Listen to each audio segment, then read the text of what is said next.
Salut, j'espère que vous allez bien. Il y a un petit moment, dans l'été, je vous ai fait un petit bilan sur mes sagas où j'en étais et je vous avais dit que je ferais sûrement une vidéo sur mes mangas.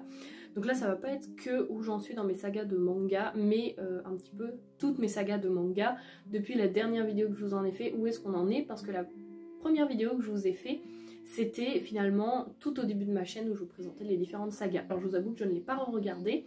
Il y a sûrement des sagas que j'ai vendues depuis, que je ne lis plus. Je vais pas tout redire parce que là je vais me contenter des sagas que j'ai envie de lire, une saga que j'ai abandonnée, que je ne continue pas à lire mais que je vous l'avais pas encore dit donc je vais vous le dire. Des sagas où je suis à jour, des sagas qui sont en cours et des sagas terminées. On va tout de suite commencer avec la saga abandonnée que je ne continue pas, donc là les tomes on les garde puisque ma soeur les continue. Il s'agit de la saga Les Carnets de l'Apothicaire, donc elle est à jour je crois. Moi j'ai arrêté au tome 7, j'ai pas été plus loin que le tome 7. C'est écrit par Itsuki Nanao et les dessins sont réalisé par Neko Courage et c'est publié aux éditions Clown dans la catégorie Seinen. Et dans cette histoire nous suivons Mao Mao qui a 17 ans, qui est la fille d'un apothicaire et qui elle se retrouve à être servante dans le quartier des femmes du palais impérial, donc le quartier des plaisirs. Je pense que vous voyez un petit peu où est-ce qu'on se situe. Elle se retrouve coincée dans cette prison de luxe entre les murs et les complots. Elle doit un petit peu noyer ses connaissances d'apothicaire et se fondre dans la masse pour ne pas se faire repérer et ne pas se faire vendre à une autre personne ou à pire. Voilà rapidement pour le pitch de base. Donc en fait on suit vraiment la fille d'un apothicaire qui elle-même est apothicaire. J'avais trouvé la notion d'apothicaire très intéressante mais pour moi c'était pas assez abordé. On l'aborde de plus en plus dans les tomes mais j'ai trouvé que c'était un petit peu lent, pas forcément que ça traînait mais j'avais envie de plus de choses qui se passent, un petit peu plus la notion d'apothicaire avec les plantes etc. Mais c'est pas ce que j'ai retrouvé et puis au fur et à mesure je me suis un petit peu lassée, donc c'est pour ça que j'ai abandonné cette saga. Je vais pas vous refaire un résumé, un avis lecture complet, mais voilà en global pourquoi est-ce que je n'ai pas voulu continuer cette saga. Je me souviens pas forcément de tout en plus. Et puis voilà, c'est pas une saga qui m'a non plus hypée et qui m'a accroché complètement. Ensuite on va continuer avec les sagas terminées. Donc là il y en a deux que je vous ai déjà présentées. Il y a tout d'abord Les Enfants Loups, Ame et Yuki, donc c'est une saga en 3 tomes. L'œuvre originale est de Mamoru Hosoda, l'adaptation en manga a été faite par Yu. Et les dessins ont été réalisés par Yoshiyuki Sadamoto. Et c'est publié aux éditions Kazé. Dans cette histoire, nous allons suivre, alors je me souviens plus son prénom, Anna, qui est une étudiante et qui tombe amoureuse en fait d'un autre étudiant qui est assez mystérieux, qui ne parle pas, qui se fond dans la masse et qui n'échange pas avec les autres. Alors que leurs sentiments s'approfondissent l'un envers l'autre, il lui révèle son secret, c'est que il se transforme en loup, tout simplement. Enfin, c'est pas qu'il se transforme en loup, c'est que sa vraie nature est celle d'un loup. Ensemble, ils vont avoir 2 enfants, donc Ame et Yuki, qui sont les 2 petits qu'on peut voir sur la couverture, qui évidemment sont partagés aussi entre eux. Est-ce que ce seront des loups ou des humains? Et confrontés au regard des autres, ils vont devoir cacher cette différence. J'avais trouvé vraiment cette saga très intéressante. On les suit, donc les 3 tomes au fur et à mesure qui grandissent. Il y a un animé qui est sorti si vous ne connaissez pas. J'ai autant aimé l'animé que les mangas, on n'y retrouve pas grand chose en plus, on ne retrouve rien de plus dans les mangas que l'animé, mais on suit vraiment ce fait d'accepter la différence de sa vraie nature, la notion de nature qui s'oppose à la culture, la notion de tout simplement l'écologie, les animaux, également le fait que quand on est enfant, on fait un petit peu comme on pense sans trop réfléchir, et arrivé à l'adolescence, là on se cherche plus, on cherche notre place, on se cherche nous-mêmes et au travers des autres, au travers de ses pairs, et j'ai trouvé que tout ça c'était vraiment bien abordé. Donc c'est une série qui est en 3 tomes, donc assez courte, que j'ai lu d'une traite et que j'ai bien aimé. Ensuite, en autre saga, donc la deuxième saga que j'ai terminée et que j'ai adorée, il s'agit de Terrarium. Donc cette saga est en 4 tomes, pardon. C'est écrit par Yuna Hirasawa et c'est publié aux éditions Glénat. Et donc dans cette histoire, on se situe dans un monde post-apocalyptique, un petit peu, je dirais pas d'anticipation, mais de dystopie plutôt. Et comme seul résumé, je vais juste vous lire la petite phrase, c'est écrit « Combien de centaines d'années faudra-t-il encore aux humains pour devenir meilleurs ?» Sur le tome 2, il y a « Où se situe la limite du vivant ?» Et puis ensuite le tome 3 et le tome 4, je vais pas vous les lire parce que ça peut spoiler. Mais c'est une saga, moi, que j'ai adoré, qui fait partie de mes coups de cœur. Il suit Chico et Pino, donc Chico qui est une technologue d'investigation et son petit frère Pino qui est un robot, qui ensemble vont essayer d'accompagner les robots dans leur dernière mission, alors que toute l'humanité est en déclin et le monde entier finalement est quasiment en déclin. Cette saga, je l'ai trouvée hyper mignonne, mais en même temps très bien abordée dans les sujets qu'elle veut traiter et dans les sujets qu'elle veut faire passer, dans les messages qu'elle veut faire passer. Je vais pas vous en dire beaucoup, mais honnêtement, c'est une saga que je vous recommande énormément. Je vous en reparlerai plus, bien sûr, quand je vous ferai mes coups de cœur de l'année, parce qu'elle s'y retrouvera. Et puis, je vous en ai fait des avis à chaque fois pour chaque tome, donc je vais pas vous en reparler beaucoup plus. Maintenant, on va continuer avec mes sagas en cours, donc où je suis plus ou moins à jour.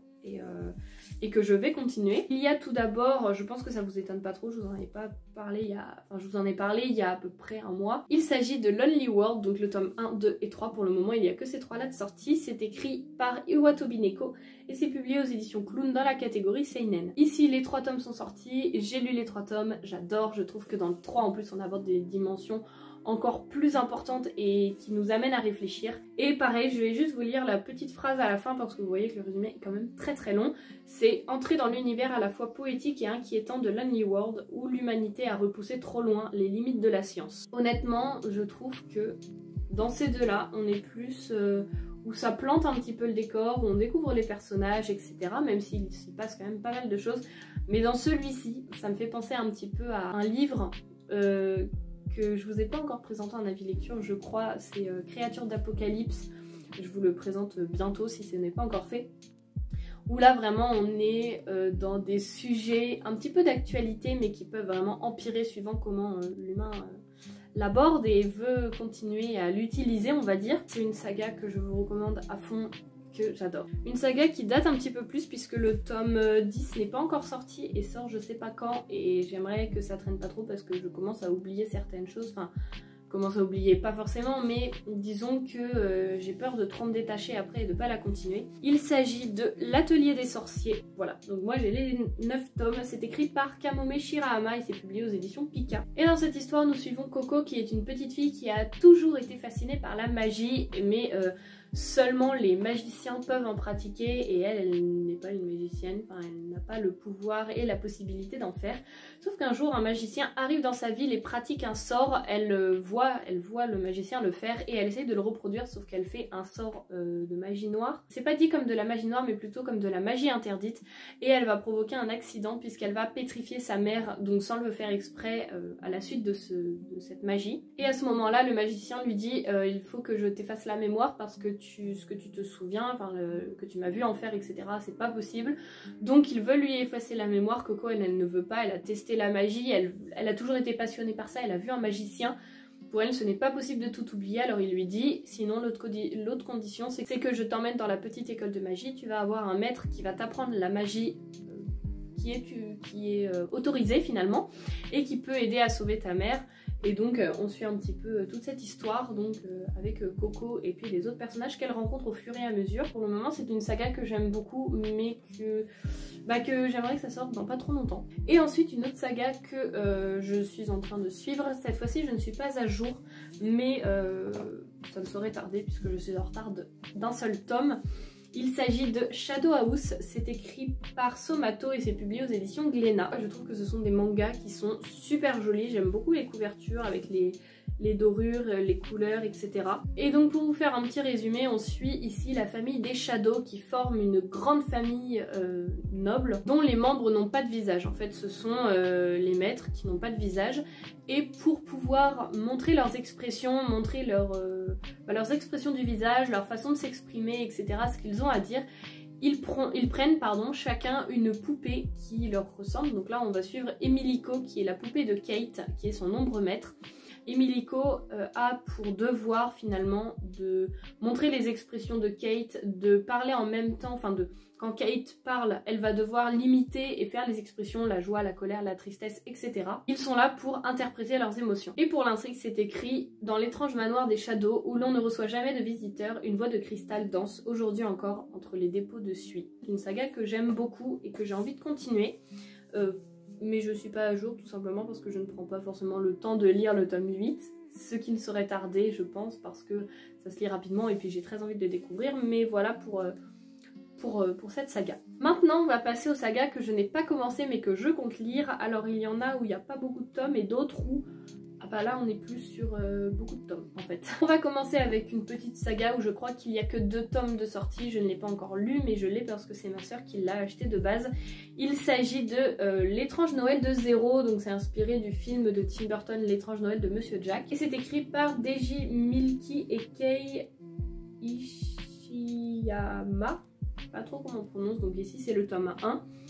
Et en fait c'est une nouvelle inédite issue de l'univers L'étrange Noël de Monsieur Jack. Il y a 2 tomes de sortie, j'ai pas encore commencé. Je sais pas si j'attends de voir si jamais je veux acheter le tome 2 pour le commencer, si je lis celui-ci, enfin je sais pas trop encore. Pour le moment il est dans ma pile donc je verrai. Ensuite il y a Recueil d'histoires courtes avec au scénario Kayu Shirai et au dessin Posuka Demisu, je sais pas trop. Et je sais pas si vous avez reconnu, moi je n'ai pas lu la saga mais j'ai tout de suite reconnu.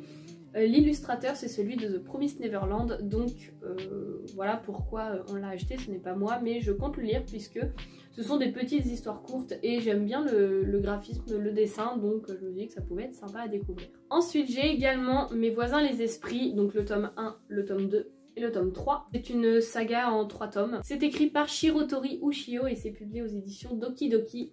Je peux pas vous dire de quoi ça parle, juste que c'est écrit une fabuleuse plongée dans l'univers des esprits japonais. Je ne veux pas lire la suite du résumé.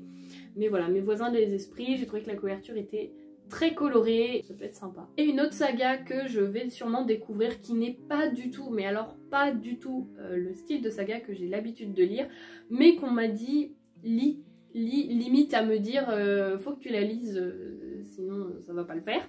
Et puis en fait en voyant les illustrations et tout, je me dis qu'il y a quand même quelque chose à découvrir. Il s'agit de, j'espère ne pas écorcher le nom, de Berserk. Donc c'est écrit par Kentaro Miura et c'est publié aux éditions Glénat. J'ai les 3 premiers tomes, là-bas j'ai les tomes 4 jusqu'à 14, mais je vais pas tous vous les ramener parce que ça va un petit peu mal au bras et puis ça sert à rien que je vous les montre tous.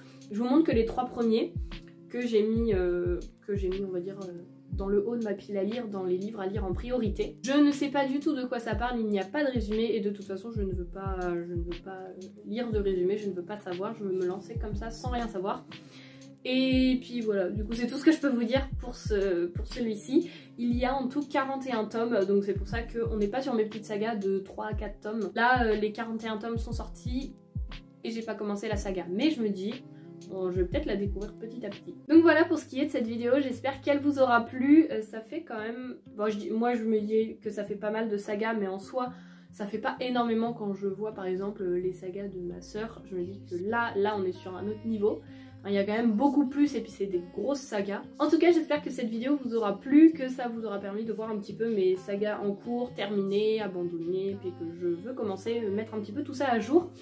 Et n'hésitez pas à me dire si vous aussi vous lisez des mangas, ce que vous lisez, si vous commencez plusieurs sagas en même temps, enfin comment, voilà, n'hésitez pas à me faire un petit retour, ça me fait toujours plaisir. En tout cas j'espère que cette vidéo vous aura plu, que vous aurez passé un bon moment, et puis moi je vous dis à la semaine prochaine pour la nouvelle vidéo. Salut!